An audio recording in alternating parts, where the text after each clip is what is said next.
to sa pangatlo or pangatlo at pang-apat na pag-uusapan natin. So ito yung tinatawag natin na motivated reasoning. Ano nga ba ito?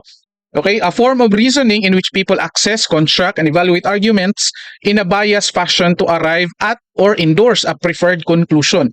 So itong motivated reasoning, mga ka-learners, ito'y parang tool mo for self-presentation or impression management. Okay, ibig sabihin, every time na magbibigay ka ng rason, lalong-lalo na sa mga pinapakita mong asal or paniniwala, motivated siya na gugustuhin mo papasok doon sa kung ano yung katanggap-tanggap. O bakit natin sinasabi dito si Risa Intuberos, si Tito Soto, lalong-lalo na si Tito Soto, mga ka-learners. Kasi nga raw, nung pagpapalit ng leadership, palagi daw sinasabi ni Tito Soto na I'm serving in the pleasure of my colleagues. Palagi na nating naririnig yan. No? Bakit? Kasi tinatanong sa kanya, anong feeling mo na nagpalit? So, motivated reasoning para hindi magalit yung tao sa kanya, yung ibang mga senador sa kanya or sa kanila na naging minority sila. Ito yung mga sinasabi, parang mga kaaya-ayang mga rason, mga ka-learners. Pero of course, sabi nga namin, yung tao merong tinatawag na dual attitude system. Ibig sabihin,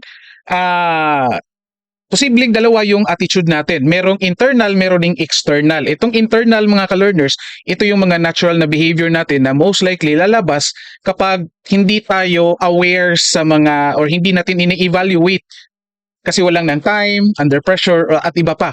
Hindi natin evaluate yung behavior natin. Ito namang external, ito yung namang aware tayo, conscious tayo sa ginagawa natin, kaya nagiging conscious rin tayo sa mga reasoning natin. So yan yung external.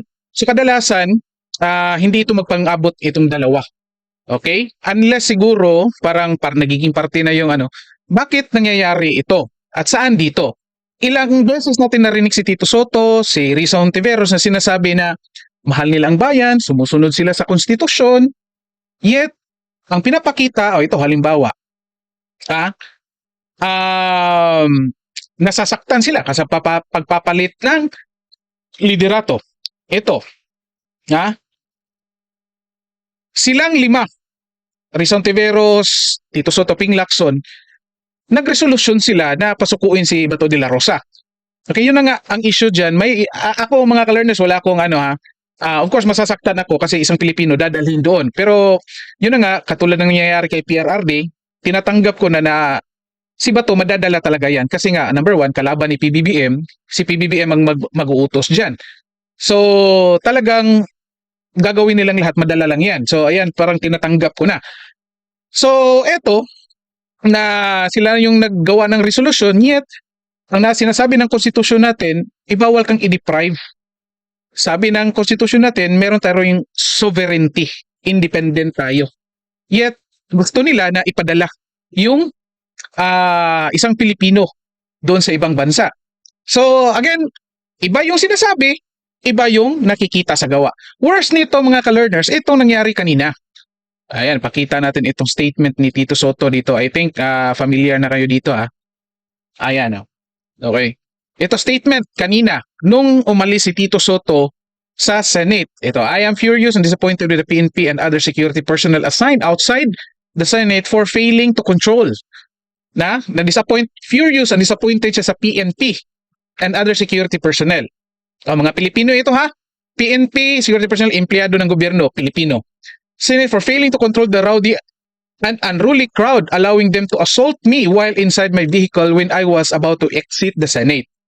The barbaric protesters banged my vehicle repeatedly. Barbaric pa yan, Again, sino dinidescribe niya dito? Mga ordinaryong Pilipino na nagagalit sa nangyayari sa ating bansa. Yet, tinawag niyang barbaric protesters. Ayan, repeatedly through battles and curse foul remarks. They can see that I am driving alone with no bodyguards. Ilang trucks na PNP ang nakadeploy sa Senate. Tapos ganito na baka walang respeto at walang hiya ang mga taga-suporta ng ilang senador na nagrarally ngayong gabi. Again, bakit natin nagawang example ito, mga ka-learners? Kasi nga, ilang beses natin narinig si Tito Soto na ito yung sinasabi niya, yung motivated reasoning niya na sumusunod sa konstitusyon, yung ginagawa niya ay para sa taong bayan, yet ngayon ito, taong bayan nagagalit sa mga nangyayari, tinawag niyang barbaric, walang respeto, walang ano pa, PNP ha, nagalit siya doon. Oh, kasi lahat naman tayo nagagalit sa nangyayari, di ba? Kasi nga, unang-una, hanggang ngayon, wala pang nangyayari sa flood control. Tapos, ang legislative, iba ang focus ngayon. Di ba? O ngayon, pagkatapos ng impeachment, focus naman sila ngayon dito sa expose ng PGMN. Di ba? Instead na ang daming problema sa bansa, yan yung focus. Iba yung focus, kaya talagang magagalit yung tao. Yet, ang galit na tao, galit na Pilipino, tinawag pang barbaric. Kayo na lang maghanap ng definition kung ano yung ibig sabihin ng barbaric. So, ang mangyayari dito mga ka-learners, motivated reasoning, pag-apply na nito sa mga specifics, mayroon na itong iba't ibang equivalent. O halimbawa, kapag isa kang pastor or pari, ganito yung sinasabi mo, halimbawa sa homily, ganito, tapos salungat yung ginagawa mo, most likely, ang mangyayari dyan, ang tawag dyan ay nagpapakita ka na ngayon ng moral hypocrisy.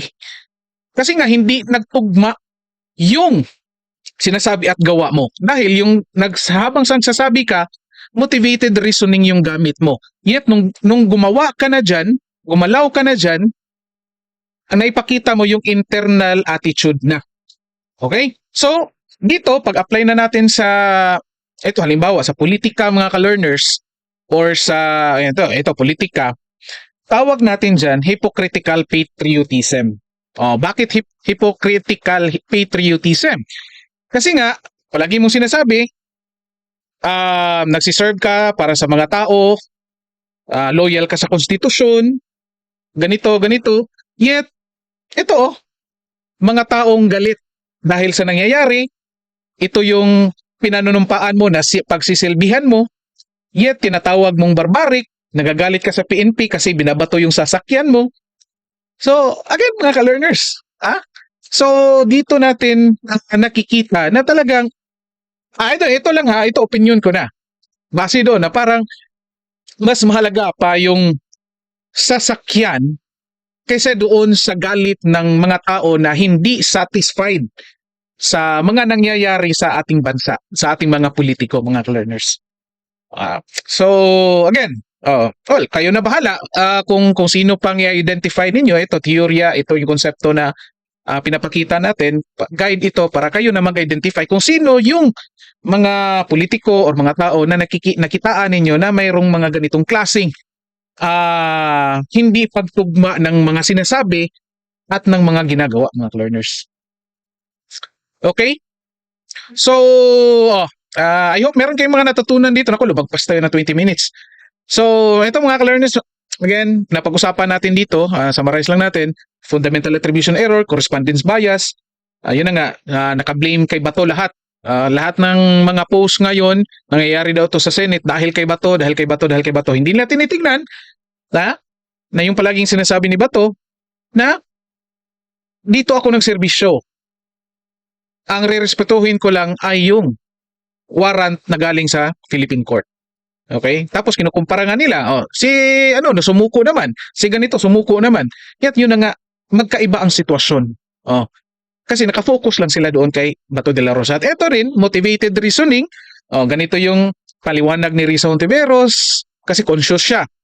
Ganito rin yung sinasabi niya, mahal ko ang bansa.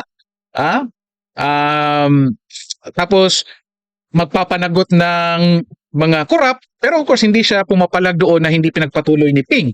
Ganon din kay Tito Soto na palaging sinasabi na sumusunod lang sa konstitusyon, ganito, and yet opposite yung nangyayari. Kaya tawag natin siyan hypocritical patriotism.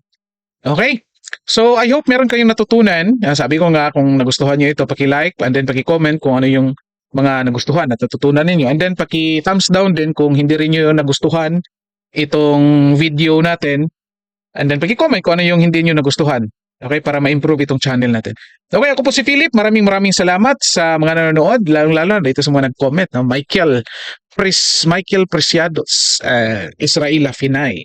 Okay, maraming salamat. Magkita-kita tayo sa sunod nating live stream at paalam sa inyo lahat.